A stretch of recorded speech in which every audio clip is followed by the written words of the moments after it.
1 year, 365 days, just a grain of sand or a drop from the ocean when you compare it with 4.5 billion years. That's how long geologists say this topsy-turvy world of ours has been around. It pales into insignificance, likewise, when you think of the 10,000 years or so that some form of man has been calling this planet his home. But then, those scientists sometimes forget to read the sports pages, where 1 year can pack enough excitement, enough thrills, and enough controversy to last a lifetime. 1971 was no exception. The year of Alley versus Frazier, the rampant wishbone in the game of the decade, the scrappy Pirates of Pittsburgh, the over-the-hill gang, the amazing Lakers, and that pesky upstart from Miami known as the Dolphin. All these factors and more went into making 1971 a memorable sports year. It all began in those prehistoric days when Jim Plunkett was still tossing passes for Stanford, sparking a Rose Bowl upset of Ohio State. A few days later, a rookie from Baltimore named Jim O'Brien clinched Super Bowl V with one swing of his leg. 9 seconds showing on the clock. The Cowboys and the Colts all tied up at 13-13. It is a 32-yard field goal attempt. Morrill is kneeling. O'Brien is ready. There is the snap. The kick is up. It is long enough. It is a 32-yard field goal by Jimmy O'Brien.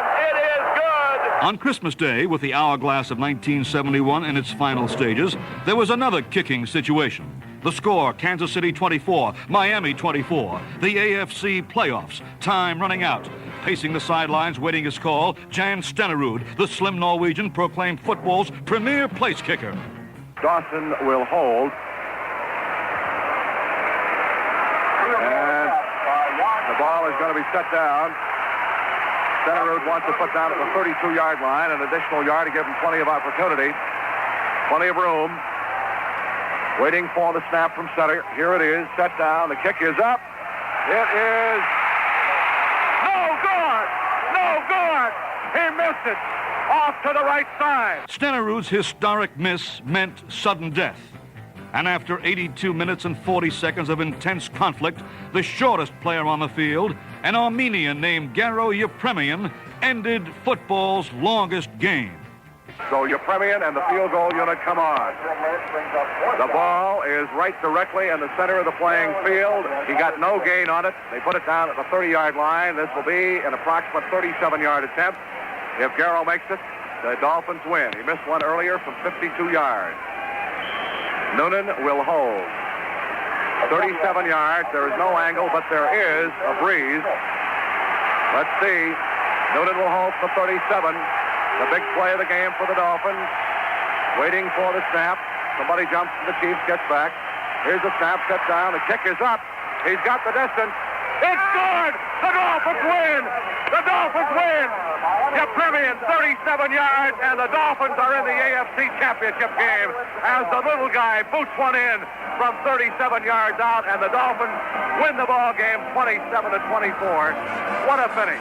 Squeezed in between these two crucial field goals, O'Brien's in January and Yepremian's in December, a kaleidoscope of sports action involving new young stars like Oakland flamethrower Vida Blue, who credits most of his success to his mother. I'm really proud of her. I think she did a fantastic job on finish raising us. Speaking of my other four sisters and my brother, after my father died, that meant she had to play the role of a father and a mother. And I think she did a fantastic job. There was so much discipline around the house. It was fantastic. It was almost like in the service, but she just laid down her rules, and we just had to abide by them. There were ageless stars, too, like Leroy Satchel Paige, voted into baseball's Hall of Fame. And, I'm very glad to be there, too. And the letters I was getting when I first come up to New York, when they said I was with the BNN there, I don't think nobody in the world could understand why I was getting so many letters telling me about the right wing and the left wing. So this is one thing I'm very glad to straighten out, that I'm in the right one. So I stopped getting a lot of letters that, was telling me what to do and how to go in them, because I didn't know nothing about them.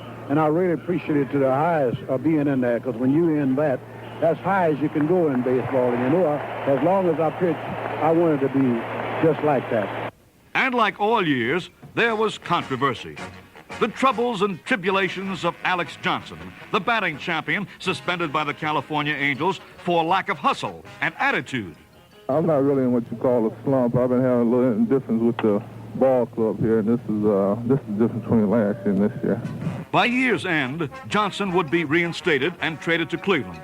Then there was the case of Curt Flood, out all of 1970 while suing baseball, trying a comeback with Washington, but after just 7 games, jumping the team and fleeing to Europe. On the fields of friendly strife, however, things were as unpredictably predictable as ever. The UCLA Bruins captured their 5th consecutive NCAA basketball championship in March. He'll work for the shot if he can. Inglesby outside, no good. Up is Porter, won't go down, and a big rebound by Sidney Wick. The most important rebound of the game. Beating Patterson to the trip shot. And a foul, or is it a goaltending? Goaltending called on Howard Porter. 66-60. UCLA will be the national champs again. 2 seconds, 1, a long one by Ford. There's the gun. UCLA has captured its 5th consecutive title. 60-year-old Johnny Wooden has won his 7th national title. The only man in the history of college basketball to ever do it. The final score, UCLA 68, Villanova 62. Villanova's Howard Porter was voted the tourney's most valuable player, but he ended up the GOAT when reports that he had signed a pro contract were confirmed, thereby causing the Wildcats to forfeit its runner-up position. In professional basketball, the NBA celebrated its silver anniversary with the infant Milwaukee Bucks, just 3 years in the league, sweeping Baltimore in the playoffs behind the play of Lou Kareem Jabbar-Alcindor and the Big O, Oscar Robertson. Pushes down and tips it back clear to the far side to Oscar. Looks ahead on the right. Looks back on the left. He goes to damage on the left. Look at this move! He laid it in. Oscar Robertson hooked the feed blind over his left shoulder. Coming to the left side is damage, and he laid it in. Oscar Robertson gets it from Boozer, who got the rebound, coming to the middle of the lane from number 1 on the right. And McLemore will get the nod. The real McCoy. Oscar Robertson, 1-1 against Carter now. Carter back in the ball game. He draws the fake, the 10-foot on the way. Good! He's amazing. He gives him that double clutch, and then he waits for him to come down, and he shoots it right at his stoop. And it's 42-29. Marv Winkler, 30-footer off the rim right. Cunningham fights to keep it live. McLemore follow away 12 for the left. Good, Mac! Hello, baby. Get in the act. 9 seconds. 118 to 104. Baltimore down, big by 14. 8, 7, 6. It's ticking down. Zeller against Webb. 20-footer Zeller 4. 3 off the rim. Zeller gets it back. 2, 1. He hits it. It's over! It's over! The Milwaukee Bucks are champions of the world! The Bucks are the world champions. The Bucks have won it, and the final score: Milwaukee 118, Baltimore 106. The Bucks are the champions of the world. When the 1971-72 season began, a new team was grabbing the spotlight. The Los Angeles Lakers, coached by Bill Sharman, sparked by a rejuvenated Wilt Chamberlain and 2 high-scoring guards, Jerry West and Gail Goodrich, putting together an amazing winning streak. In February, the most ballyhooed and commercialized sporting event in history took place at Madison Square Garden when current heavyweight champion Joe Frazier met defrocked champion Muhammad Ali. In years to come, this battle of the century will be remembered as the sports event of our time. It was a classic pairing, 2 undefeated fighters, each with a claim to the title. Ali was his old talkative self as he predicted victory. When I step in that ring with Joe Frazier, there will be no contest. It won't be close. It won't be rough. It will be no contest. And he's always talking about he's going to come out smoking. Well, you tell Joe he can come out smoking because I ain't going to be joking. I'll be pecking and a-poking, pouring water on his smoking. This might shock and amaze you, but I will retire Joe Frazier. When the bell rang, ending the 15th round, moments after he had been stunned with a jolting left hook to the jaw, Ali knew he was beaten. The beginning of May signals the Run for the Roses, the Kentucky Derby at famed Churchill Downs. In 1971, in its 97th running, an unknown rags-to-riches 3-year-old from South America came from 18th place to win. They're going to come to the head of the stretch with Bold and Abel and Eastern Fleet together. Eastern Fleet ahead in front now. Bold and Abel is second unconscious, third on the outside. Here comes Swift, the axe up on the outside, and Cannonero the second is moving. They're in the set. The entry are heads apart. That's Eastern Fleet, Bold and Able. Cannon Narrow, the second, is driving. Then Unconscious. Then on the rail, moving up, is Bold Reason. Cannon Narrow, the second, takes over the lead as they come to the wire. They're going to hit the finish, and it's the South American horse. Cannon Narrow, the second, who is a surprise winner. 3 lengths. Jim French is second. Then on the rail, Bold Reason third, Eastern Fleet fourth, Unconscious fifth. Vegas Sick is sixth. That's the way we got the finish in this huge Kentucky Derby, as the final horse, Saigon Warrior, just now crossed the finish line. In a record-breaking season, the Boston Bruins rewrote the hockey record books in a year highlighted by Phil Esposito's astonishing total of 76 goals, something even he found hard to believe. I won't really feel the effects of it until I think after I quit, and then, you know, after you quit hockey and or after you quit any athletes for that matter, you start realizing the things that you have done because you're looking back. And when your grandchildren come up to you and say, you know, did you really play hockey, Gramps? You know, I'm going to tell them, yeah, and I've got a few things I'd like to show them, but I don't think I'll ever really feel the great effect of what I, you know, have achieved, which I'm quite proud of, by the way, until I retire from the game. Teammate Bobby Orr picked up 139 points, shattering every scoring record by a defenseman. But it remained for a rookie goalie from Cornell named Ken Dryden to engineer a Montreal upset of Boston in the Eastern playoffs. Montreal went on to win the Stanley Cup, beating Chicago in the finals. Nikita gets it over to Pittsburgh. He's going in, and he's checked by Cournoyer. Cournoyer clears at the center. 1 second left. The game is over. Canadians win the Stanley Cup. Two of hockey's all-time greats retired after the 1971 season. First, Jean Beliveau, who bowed out a champion after Montreal's Stanley Cup victory. I see great opportunity for youth in hockey. And as I'm leaving, I hope that I have contributed to make this foundation and strengthen this foundation for those who are going to follow. Later in Detroit, after 25 years in a Red Wing uniform, Gordie Howe called it quits with the all-time scoring crown as his legacy. My decision on retirement was simply based on many, many facts. And one of the reasons why I have longevity in the game is I used to think of the 3 words, love of the game, which will always be there, is dwindled somewhat on the playing end of it because of the one thing. Somebody said, if there's any one important reason why you should give the game up, and I said, yeah, old age. But I condensed that down into a sore hand.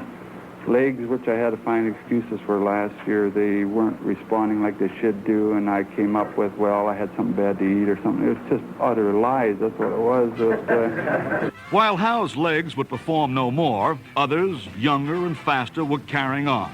A case in point was track and field's Dream Mile. America's 2 premier milers, Marty LaCory and Jim Ryan, met for the first time in 2 years at Franklin Field, Philadelphia. The build-up was immense, as were LaCory and Ryan, who matched each other stride for stride. Around the last turn. Here comes the master. He's going to make a move right now, Jack. He's going to come right up on that shoulder and kick it in. Let's see if LaCory can hold on to him. He's doing a pretty good job. Fight him off right now as they head down it straight. It's LaCory. Ryan coming. LaCory. What a race. 1 yard. LaCory has got away. And Ryan is second. Marty LaCory. Pandemonium. 54-6 for that last quarter. 3:54.6 unofficial for this mile. As Marty LaCory defeats Jim Ryan here in Franklin Field, Philadelphia. With all the excitement generated by the Dream Mile, the Stanley Cup, Alley, Frazier, and the Triple Crown bid of Cannonero II, it was hard to believe that 1971 had still not reached its midway point. For looming on the horizon were the antics of the Supermex Lee Trevino, Hank Aaron's and Ed Marinaro's assault on the record books, the World Series, and pro and college football. The first half was only a prelude for what was yet to come.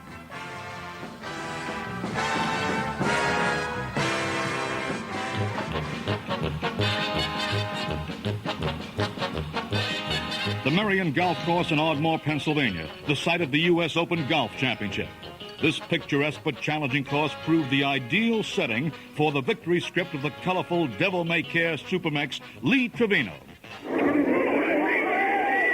he has put it in again. Lee Trevino, who is really hot today.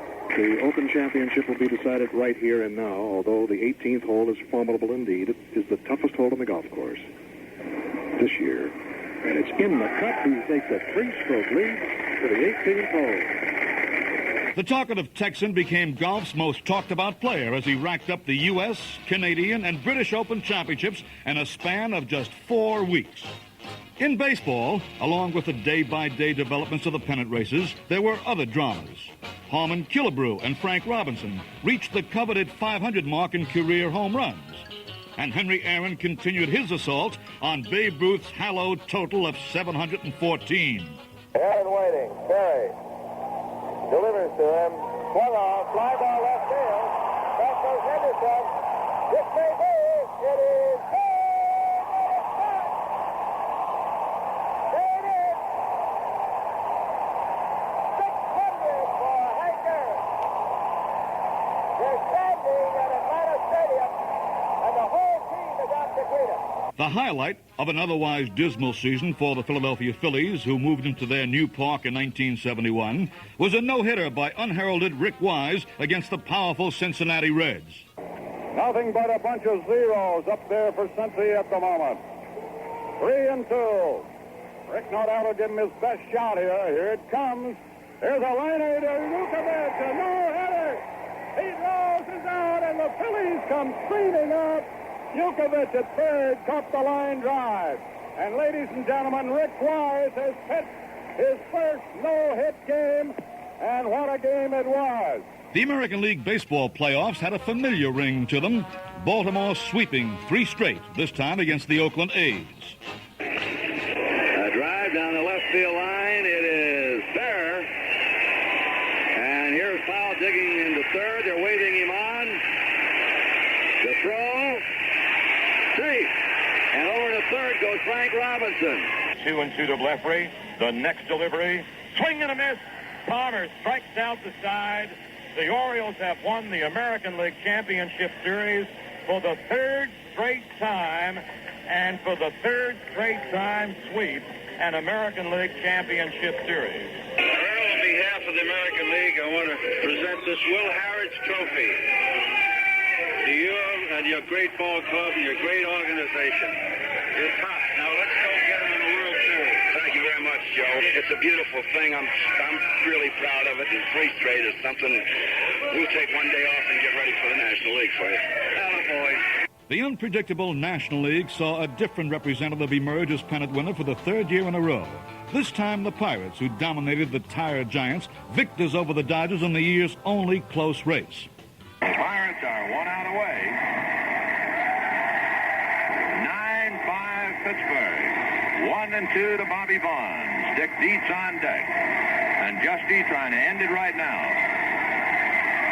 Dave at the belt, here he comes. Change hit down to third. Hebner goes a long way to Robinson. That's it. The Pirates are the National League champions. Willie Stargell, the Pittsburgh power man, could do nothing in the playoffs. I'm disappointed in myself for not being able to do what I wanted to do. But this is just an indication of what we've been doing all year. Someone hasn't been doing the job. Someone has been there to pick him up. And this is what's been happening the last 4 games. Hopefully I can do my thing in the World Series. I've never been in one, and I can't express how thrilled I am. The series all began true to form. Baltimore with 4 20-game winners winning the first 2 games. Then the momentum switched. Behind the strong arms of Steve Blass, Nelson Briles, and a rookie relief pitcher named Bruce Keeson, the 68th World Series was highlighted by its first night game ever at Pittsburgh's Three Rivers Stadium. The Pirates, after dropping the first 2, took 3 straight, and with it the series lead going into game number 6. Unlike the Baltimore batting attack, which had gone strangely silent, Pittsburgh's Roberto Clemente was staging one of the great one-man shows in series history. Now here's Bobby Clemente, who has had, if there's ever been a vendetta, this might be it. Pitch to him from Palmer, and there's a ball hit very deep to right field. Going back for it is Frank Robinson. He's at the wall. He can't get it. It's gone for a home run. Bobby Clemente continues to totally annihilate Baltimore pitching. The proud Orioles, in the unexpected role of the underdog, valiantly fought back in Game 6. Dusty, right-hander, out of Seneca Falls, New York. Ready with a 2-2 pitch, and there's a ball pumped into short left field. Sargent can't get to it. Here comes Belanger with the tying run. As the throw goes into second, it's 2-2. The Orioles only need a run, and it's all over. On ball, 2 strikes. Redmond not going. Ball is hit out to center field. Davalillo in short center field. Robinson tags. Here comes the throw. It is up the line. The series was deadlocked at 3 apiece, thanks to the 36-year-old legs of Frank Robinson. It was a tremendous game. It was a must game for us, and we battled all the way. We didn't hit the way we should have hit today like we had in the last 3 games. We haven't hit, but we kept battling, and Jimmy Palmer did a great job. He held them right there with 2 runs and gave us a chance to win the ball game. We feel great. We wish we could have wrapped this thing up sooner, but with 2 great ball clubs like ours in Pittsburgh, I think this does the series justice for both ball clubs to go into the 7th game 3-3. Game 7 was a repeat of Game 6. Hard-fought and tension-filled right down to the wire. Argyle is on his way around third base. Redmond throws to the cutoff man, Belanger. Belanger throws on for it home. Hendricks waits. It's cut off by Powell. 2-0, Pirates. In the second with a double goes Pagan. 1 strike pitch to Redmond. Right up the middle. Hernandez and back at second base. Throws from there, and that's the series. Pittsburgh wins. Clemente, the man of the hour, finished with a .414 series batting average. Tennis enjoyed its most financially rewarding year in 1971, hitting new heights in popularity.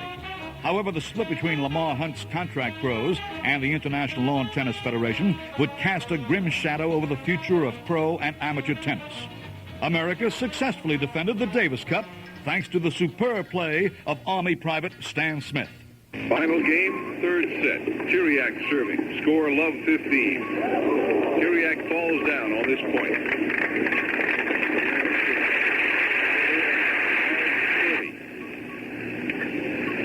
Chiriak serves again.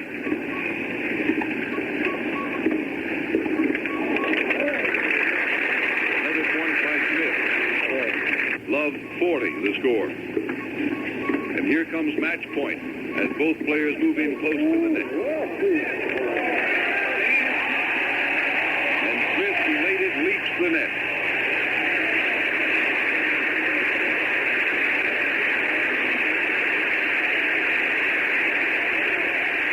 It was the year of the running back in college football. Ed Marinaro, Greg Pruitt, and Jack Mildren.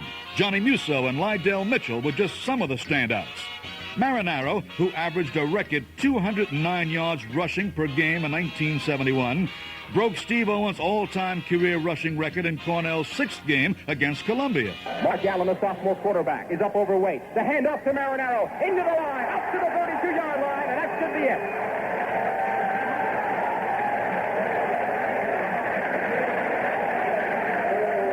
A gain of 2 yards on the play, and Marinaro has broken the NCAA career rushing record. And there is a standing ovation here at Sholkoff Field.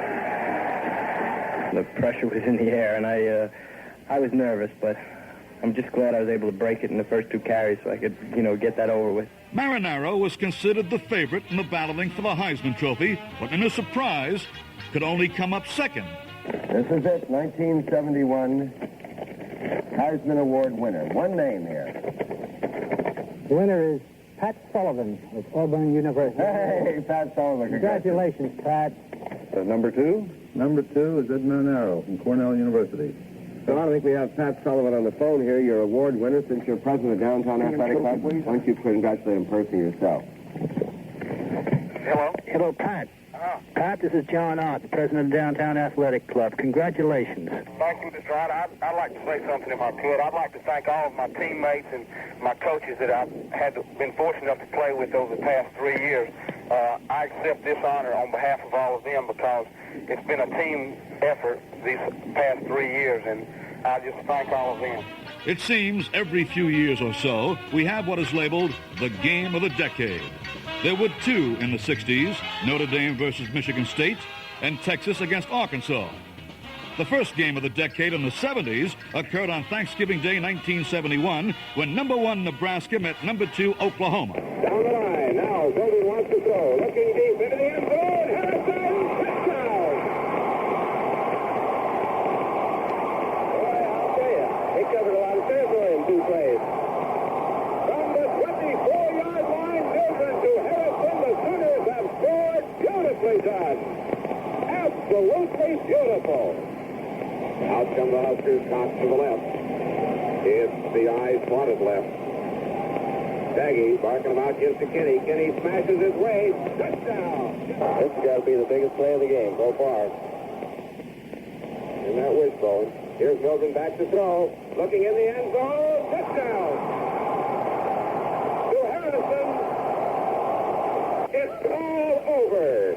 That's the ball game. There go the Nebraska Cornhuskers players and fans right out to the middle of the field. Devaney is besieged with photographers and newsmen. The field is pandemonium. The Nebraska Cornhuskers and the Oklahoma Sooners. In the pros, George Allen's over-the-hill gang grabbed the headlines in the early going, but gave way to the surging Dallas Cowboys and Miami Dolphins. In New England, the talk centered around the rookie quarterback of the Patriots, the one who engineered the Stanford upset of Ohio State back on New Year's Day, who is now leading New England to upset wins over Oakland, Miami, and the New York Jets, Jim Plunkett. I think it turned out excellent for me. It gives me a chance to play right away, or it has given me a chance to play right away. Plus, it's a team that I can build along with while I'm learning. Things are being done with the new general manager, Upton Bell, and I think we're going to get better. I know we are, and it's a chance to grow with the ball club. Plunkett was named Rookie of the Year in the American Conference, the only quarterback to play every minute of every game.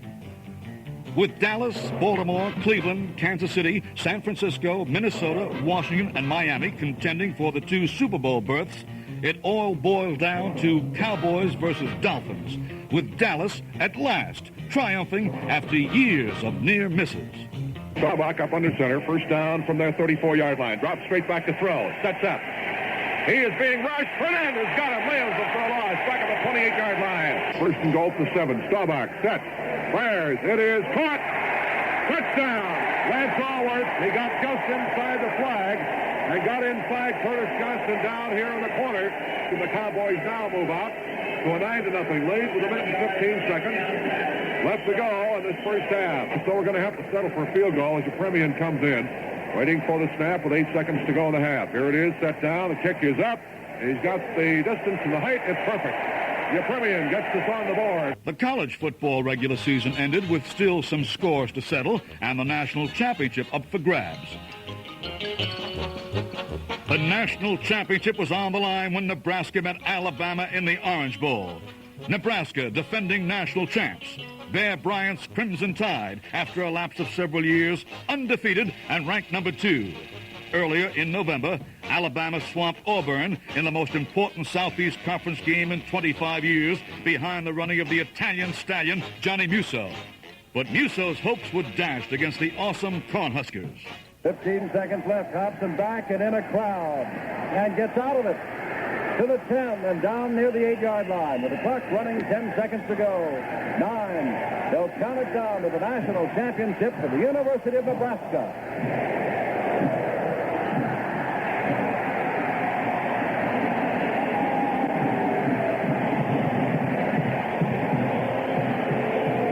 The night belongs to Nebraska, and Bob Devaney and a very disappointed Paul Bear Bryant walks across the field to see him. Coach, a tremendous victory for you.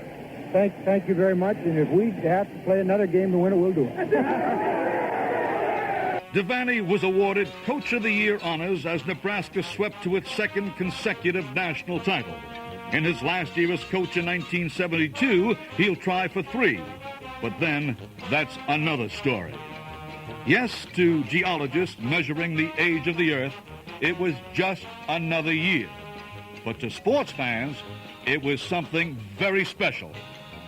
Hey, isn't this where we came in?